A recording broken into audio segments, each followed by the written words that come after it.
Bonjour et bienvenue dans Bourse et Valeurs, émission spéciale dans le cadre des Mardis de la Bourse, avec deux invités aujourd'hui. Amaury Vanois, associé chez Advolis Orphis, pour faire le point sur l'indice LPB 40, l'indice des 40 valeurs régionales à mi-parcours de l'année 2026.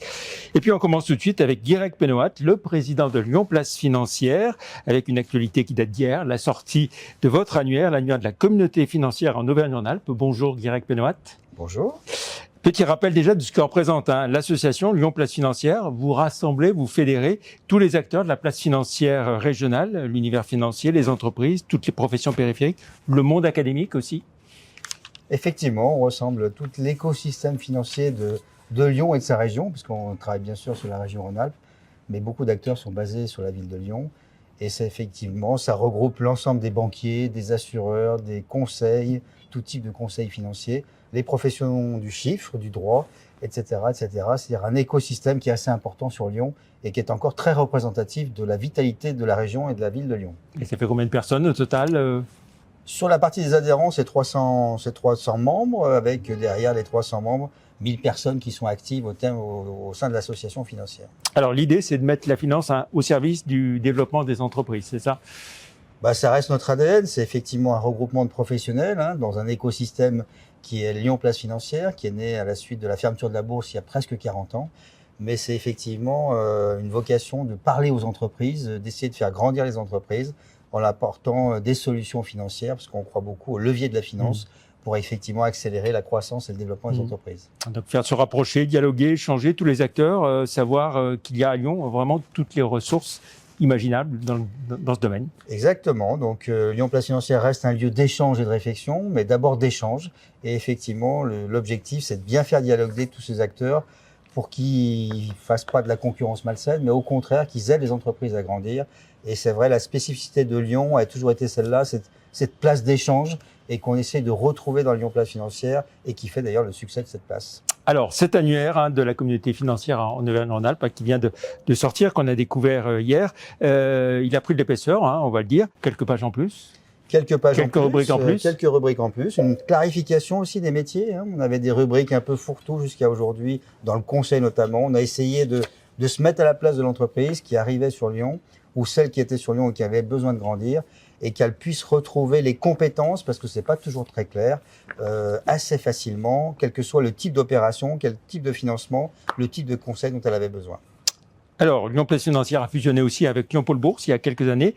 Ça veut dire qu'il y a le volet financement des entreprises par la bourse, qui occupe une place importante dans vos activités. Bien sûr, et donc je suis assez content et assez fier de voir que cette fusion Lyon Place Bourse, Lyon Place Financière a bien pris, et qu'aujourd'hui, les activités de Lyon Pôle Bourse font partie intégrante de Lyon Place Financière.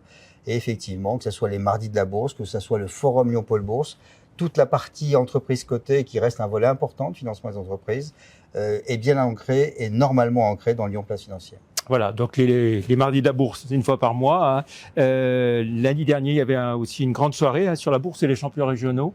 Exactement, donc ça fait partie aussi des formats qu'on délivre au niveau de Lyon Place Financière. On fait une 50aine d'événements par an.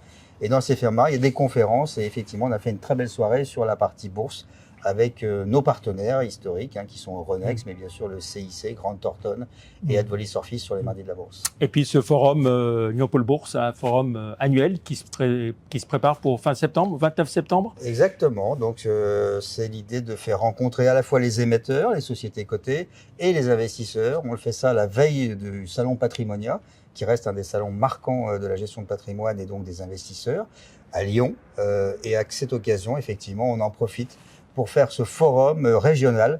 L'idée, c'est même de l'élargir un petit peu et de faire en sorte que Lyon soit la représentation de toutes les places régionales en concurrence un petit peu avec Paris, qui reste la place principale, bien sûr, en France. Voilà, et puis le mardi après-midi, il y aura aussi un super mardi pour les actionnaires individuels. Exactement, on compte beaucoup aussi sur la relation avec les investisseurs particuliers et qui viennent à la fois au mardi de la Bourse, mais qui viendront à ce super mardi de la Bourse pour rencontrer les émetteurs, les sociétés cotées régionales et pour leur montrer qu'il y a des investisseurs en France, en région, et il n'y a pas qu'à Paris qu'il y a des investisseurs. Voilà, et puis alors les autres activités de Lyon Place Financière, c'est quoi au total? Une dizaine de commissions, 5 ou 6 clubs, des déjeuners, des rencontres C'est 6 commissions qui travaillent activement, c'est 5 clubs, ou bientôt 6 clubs, avec effectivement à peu près 150 membres adhérents qui participent activement. Donc on est assez content aussi de cette dynamique qui existe sur la place financière, des gens qui donnent leur temps pour faire des travaux de réflexion, mais aussi qui vont à la rencontre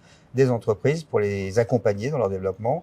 Et donc c'est effectivement une cinquantaine d'événements avec des formats, les rencontres de la place, où les adhérents rencontrent les uns les autres, et les conférences de la place, les déjeuners de la place et des forums, avec le forum Lyon Pôle Bourse, le forum Lyon Place Financière, et puis les victoires des autodidactes et le forum FinTech. Voilà. Lyon, on va dire quoi? C'est une place financière pas tout à fait comme les autres? Le cran au-dessus, on peut dire? C'est la place financière régionale leader en France, très clairement. Il y a effectivement une culture des places financières dans pas mal de villes en France. Mais Lyon est bien devant, et effectivement, c'est l'histoire de Lyon aussi, où la bourse est née en 1540, mais c'est aujourd'hui, encore une fois, le reflet finalement de la vitalité de la place économique et des entreprises qui sont présentes dans la région, qui font effectivement cette belle place financière. Voilà, et puis l'an prochain, en 2027, vous fêterez les 40 ans de Lyon Place Financière, une date marquante forcément. Forcément, 40 ans, donc 87, on n'oublie pas qu'effectivement, beaucoup d'acteurs locaux, des agents de change, Raymond Barre aussi, qui avait participé à la création, avait initié cette association pour anticiper la fermeture de la bourse qui a eu lieu en 91. Et finalement, elle a perduré, elle a joué son rôle de place financière, d'échange et de réflexion, en essayant aussi d'apporter des idées, des innovations dans le métier de la finance et au profit des entreprises, bien sûr. Très bien, merci beaucoup Guérec Pénoat. Et puis on retrouve à présent Amaury Vanois, donc associé chez Advolis Orphis. Merci. Merci à vous. Amaury Vanois, bonjour. Bonjour. Vous êtes donc associé chez Advolis Orphis. Vous intervenez chaque mois dans le cadre des Mardis de la Bourse pour faire le point sur l'indice LPB 40. Alors LPB 40, c'est un indice régional constitué autour de 40 valeurs régionales, lesquelles, sans forcément les citer toutes, les 40. On a beaucoup de chance dans la région puisqu'on a des sociétés de toute taille et dans des secteurs très variés, en particulier l'industrie qui représente 50%. Après, on a la santé aussi avec des acteurs majeurs comme Biomérieux, Boiron. Le numérique aussi qui s'est beaucoup développé les dernières années. Et enfin, un secteur qui a été très porteur, c'est toute la partie énergie verte, en particulier avec des acteurs comme Afiren ou Aga Energy qui portent vraiment en fait la région. Voilà. Et puis dans l'industrie, on peut citer le groupe SEB, bien sûr. Oui, exactement. Très bel leader mondial du petit équipement domestique. Alors, le système de pondération qui existe au sein de LPB 40 est intéressant parce que l'idée, c'est que les plus grosses valeurs n'écrasent pas tout l'indice, quoi. Exactement, puisque, merci, mais effectivement, on a des acteurs qui sont majeurs, comme Michelin. Et donc, en fait, Michelin, c'est une capitalisation autour de 22 milliards. Et en fait, on a aussi beaucoup de start-up. Et on voulait pas que ces gros acteurs, finalement, écrasent complètement la pondération des petites sociétés. Donc, en fait, on a capé à 5% les principales capitalisations pour que, justement, les start-up puissent avoir une représentativité au sein de l'indice LPB 40.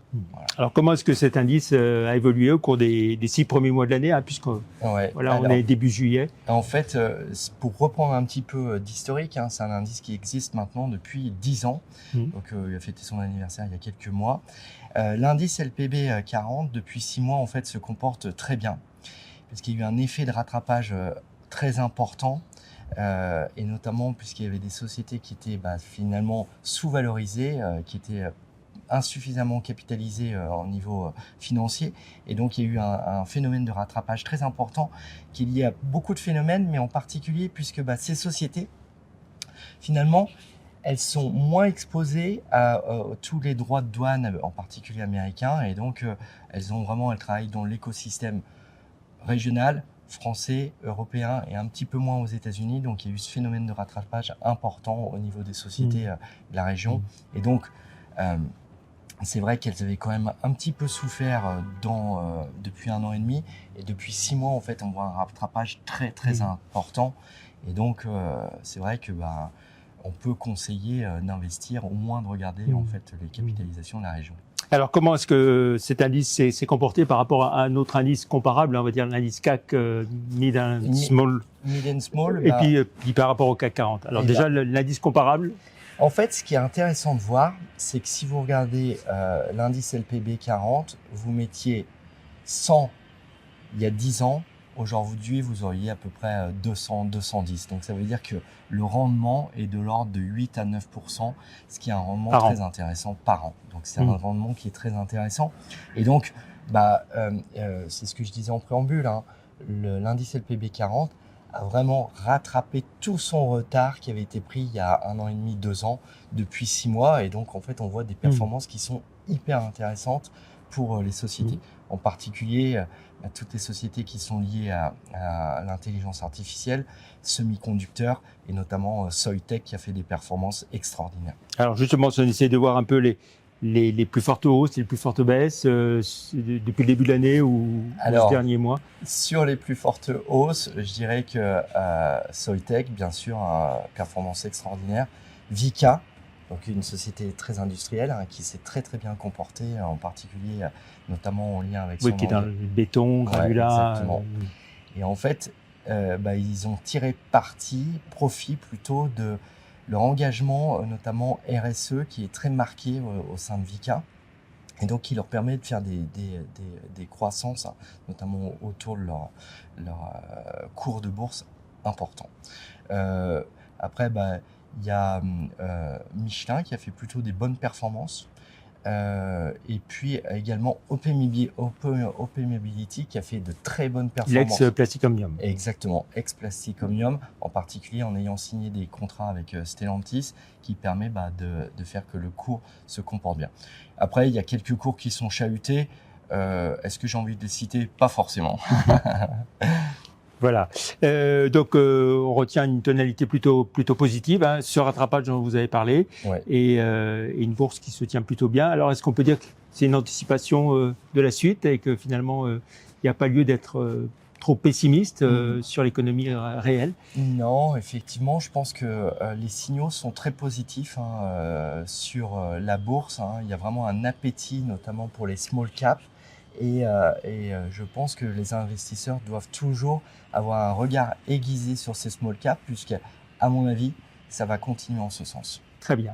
Merci beaucoup. Alors, plus d'informations avec notre partenaire sur les valeurs régionales live.renext.com pour le site. Merci Guérec Pénoat qui était là juste avant vous. Merci à vous, Amaury Vanois. Et puis à vendredi prochain pour une autre émission. Merci, au revoir. Merci Jean-Pierre.